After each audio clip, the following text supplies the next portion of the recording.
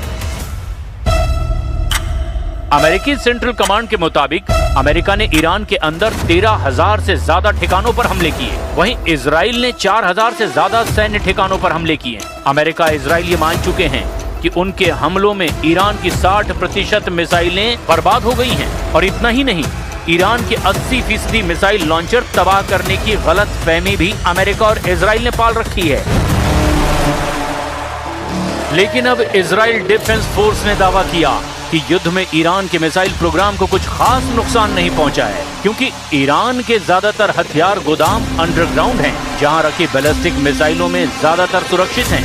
Israel ने युद्ध के वक्त ये आरोप लगाए कि ईरान 8,000 बैलिस्टिक मिसाइलें बनाने में जुटा हुआ है। ईरान के राष्ट्रीय सिक्योरिटी और विदेश समिति के चीफ ने माना कि फिलहाल ईरान का पूरा जोर हथियारों के गोदाम भरने में लगा हुआ है।